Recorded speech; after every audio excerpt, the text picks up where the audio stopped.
Hello everyone, welcome to our channel. इस video में हम व्याकरण के टॉपिक वचन के बारे में डिस्कस करने वाले हैं। तो चलिए चैप्टर स्टार्ट करते हैं। वचन वचन का अर्थ होता है संख्या या नंबर।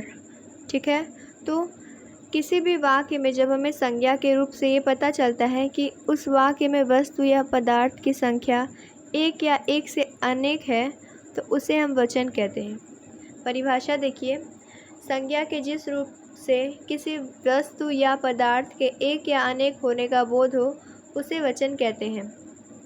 ठीक है, तो संज्ञा के रूप से जब हमें पता चलेगा कि उसमें वस्तु या पदार्थ एक या एक से अधिक हैं, अधिक होने का बोध होगा, उसे वचन कहेंगे। वचन के भेद, वैसे हिंदी के अलावा अन्य भाषाओं में 3 प्रकार के वचन लिए जाते हैं: एक वचन, द्विवचन और बहुवचन। पर हिंदी में हमें 2 वचन ही पढ़ा जाता है। पहला है एक वचन और दूसरा है बहुवचन। इसके बारे में हम डिस्कस करते हैं। वैसे हिंदी व्याकरण में सिर्फ 2 ही वचन का उल्लेख होता है: एक वचन, बहुवचन। एक वचन, जिस संज्ञा शब्द से केवल एक ही वस्तु या प्राणी का बोध हो उसे एक वचन कहते हैं। अगर किसी भी संज्ञा शब्द से हमें ये पता चलता है कि वस्तु या प्राणी जो कुछ भी वाक्य में है उसकी संख्या का हमें एक बोध होता है, एक वस्तु का बोध होता है, तो उसे हम एक वचन कहते हैं। जैसे केला, लड़का, पुस्तक आदि। इसमें एक वचन का बोध हो रहा है। ठीक है, यह एक वचन के उदाहरण हो जाएंगे। दूसरा प्रकार है बहुवचन, जिस संज्ञा शब्द के से केवल एक या यहाँ पर देखिए, जिस संज्ञा शब्द से एक से अधिक वस्तु या प्राणी का बोध हो उसे बहुवचन कहते हैं। ठीक है, जहाँ पर संख्या एक से ज़्यादा होगी वहाँ पर बहुवचन होगा। तो केले, लड़के, पुस्तकें, यह सब एक से अधिक हैं तो इसलिए यह बहुवचन के उदाहरण होंगे। अब आते हैं वचन संबंधी नियम पर। वचन में कौन कौन से नियम से वाक्य प्रयोग किए जाते हैं वाक्य में, उसको देखते हैं। देखिए, एक वचन में प्रयोग होने वाले शब्द, किसी भी वाक्य में यह शब्द जो हैं वह सिर्फ एक वचन में ही प्रयोग हो सकते हैं, जिसमें जातिवाचक संज्ञा में सोना, चांदी, लोहा, पीतल, ये सब एक वचन में प्रयोग होंगे। ऐसे ही भाववाचक संख्या में प्रेम, करुणा, प्यार, डर आदि। द्रव्यवाचक संज्ञा में आग, हवा, पानी, जल, दूध आदि। समूहवाचक संज्ञा में कक्षा, सेना, संस्था, मंडल आदि। यह सब किसी भी वाक्य में जब प्रयोग होंगे तो हमेशा एक वचन के रूप में ही प्रयोग होंगे। यह है वचन संबंधी पहला नियम। दूसरा नियम है बहुवचन में प्रयोग होने वाले संज्ञा शब्द। पहले है क में देखिए, समाचार, हस्ताक्षर, प्राण, केश, लोग, यह सभी शब्द हमेशा बहुवचन में प्रयोग होंगे। ठीक है, अब देखिए, केश यानी बाल, समाचार, हस्ताक्षर, प्राण, लोग, यह सब जब किसी भी वाक्य में जब प्रयोग होंगे तो उसे हम बहुवचन के रूप में प्रयोग करते हैं। ख है आदर सूचक शब्दों का प्रयोग बहुवचन में होता है। आदर सूचक यानी जिसे हमें आदर के भाव का पता चले, जैसे हम अपनों से बड़ों के लिए आदर सूचक शब्दों का प्रयोग करते हैं, चाहे वो एक वचन में हो या बहुवचन में। जैसे माताजी बाज़ार जा रही हैं, यहाँ पर माताजी तो एक वचन है परंतु यहाँ पर क्रिया बहुवचन में प्रयोग हुई है, क्योंकि यहाँ पर आदर सूचक शब्दों का प्रयोग हुआ है, यानी जब हम किसी को आदर देते हैं तो वहाँ पर बहुवचन का प्रयोग होता है। जैसे यहाँ पर जा रही हैं की बात की गई है, माताजी बाज़ार जा रही हैं। ऐसे ही गुरुजी कक्षा में पढ़ाते हैं। यहाँ पर गुरुजी एक वचन है, परंतु यहाँ पर आदर देने के लिए यहाँ पर पढ़ाते हैं को बहुवचन के रूप में प्रयोग किया गया है। गुरुजी कक्षा में पढ़ाते हैं। ग है, कहीं कहीं एक वचन का प्रयोग बहुवचन के रूप में होता है। देखिए, मुझे आपके दर्शन नहीं हुए। यहाँ पर एक वचन दर्शन का प्रयोग बहुवचन में हुआ है। यहाँ पर हुए शब्द का प्रयोग हुआ है क्योंकि ये बहुवचन के लिए प्रयोग होता है, पर दर्शन तो एक वचन है। तो देखिए, यहाँ पर एक वचन का प्रयोग बहुवचन के रूप में हो रहा है। ऐसे ही प्राण, प्राण एक वचन है, परंतु यहाँ पर गए का प्रयोग हुआ है जो कि बहुवचन के साथ होता है। ठीक है, तो इस नियम के अनुसार प्राण निकल गए बहुवचन के रूप में प्रयोग हुआ है गए। अब घ है, कभी कभी बहुवचन बनाने के लिए जन, गण, वर्ग, वृंद या लोग आदि शब्द भी जोड़े जाते हैं, जैसे गुरुजन, छात्रगण, कृषक वर्ग आदि। किसी किसी शब्द को कभी हम जब वचन बहुवचन में बनाते हैं तो वहाँ पर जन, गण, वर्ग, वृंद या लोग ये सब शब्द जोड़ देते हैं। जैसे यहाँ पर गुरु एक वचन है, पर यहाँ पर हमने जन का प्रयोग किया, जन शब्द को यहाँ पर जोड़ा तो ये बहुवचन में हो जाएगा। ऐसे ही छात्र में गण जोड़ेंगे तो छात्रगण, यह बहुवचन को दर्शा रहा है। ऐसे ही कृषक वर्ग। वचन की अब पहचान किस प्रकार से करते हैं उसको देखते हैं। वचन की पहचान। वचन की पहचान दो प्रकार से की जाती है, संज्ञा या सर्वनाम पदों के द्वारा और क्रियापदों के द्वारा। ठीक है, क्रिया के द्वारा। देखिए, यहाँ पर इस उदाहरण से समझते हैं।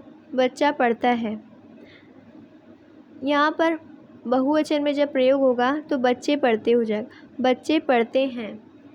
ठीक है, तो यहाँ पर बच्चे बहुवचन हो गया है, तो यहाँ पर बच्चा संज्ञा पद है।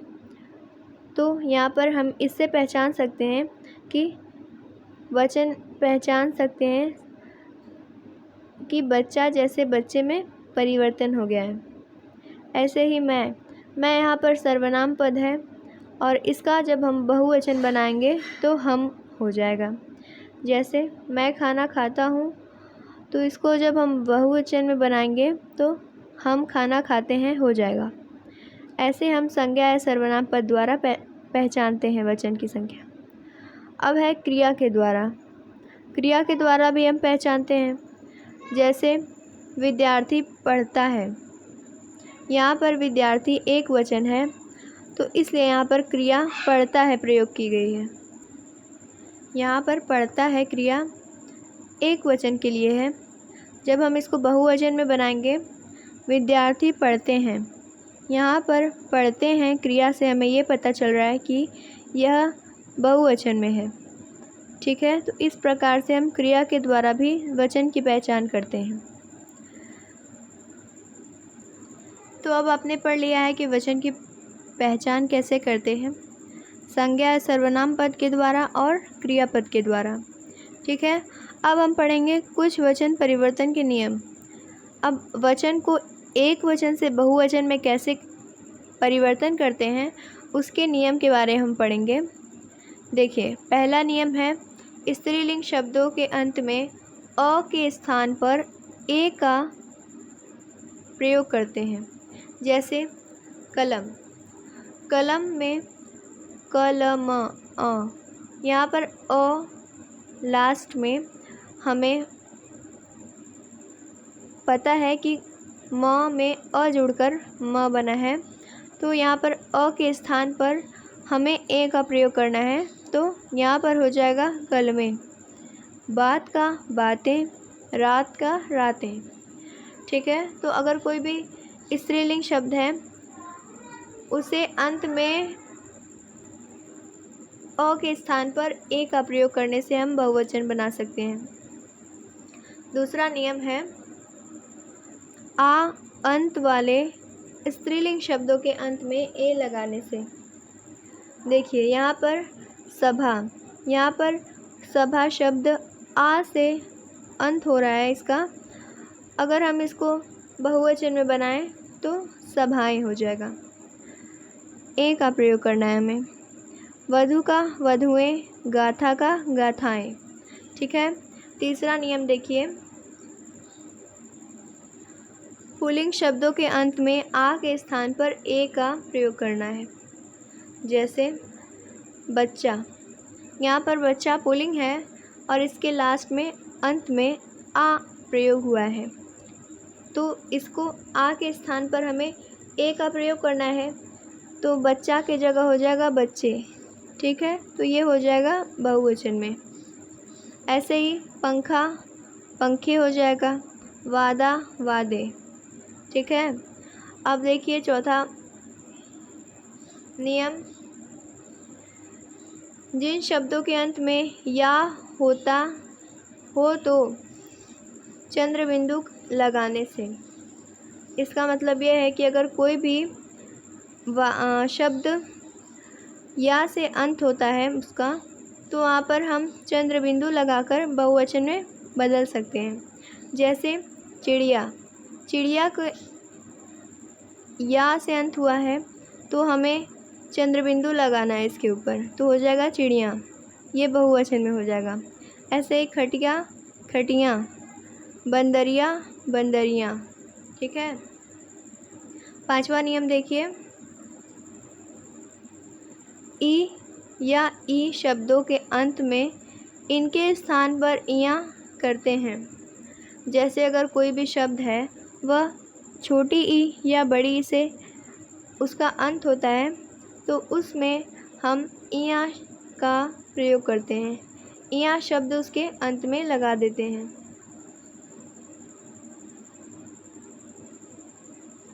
देखिए जैसे है नदी, यहाँ पर ई से अंत हुआ है, बड़ी ई से, तो इसे हम इयाँ लगाने के लिए नदियाँ कर देंगे, क्योंकि यहाँ पर देखिए बड़ी है, जब हम ये छोटी ई का प्रयोग करेंगे तो यहाँ पर छोटी ई की मात्रा हो जाएगी। ठीक है, आपको मात्रा का भी विशेष ध्यान रखना होगा। तो नदी का नदियाँ, जाति का जातियाँ। देखिए यहाँ पर पहले से छोटी ई थी इसलिए यहाँ पर परिवर्तन ना हुआ है, यहाँ पर इयाँ जोड़ दिया गया है, तो हो जाएगा जातियाँ। मछली का मछलियाँ। ठीक है। अब देखिए छठा नियम है, अकारांत या आकारांत पुल्लिंग तथा इकारांत स्त्रीलिंग शब्दों के अंत में ऊ लगाकर बहुवचन बनाया जाता है।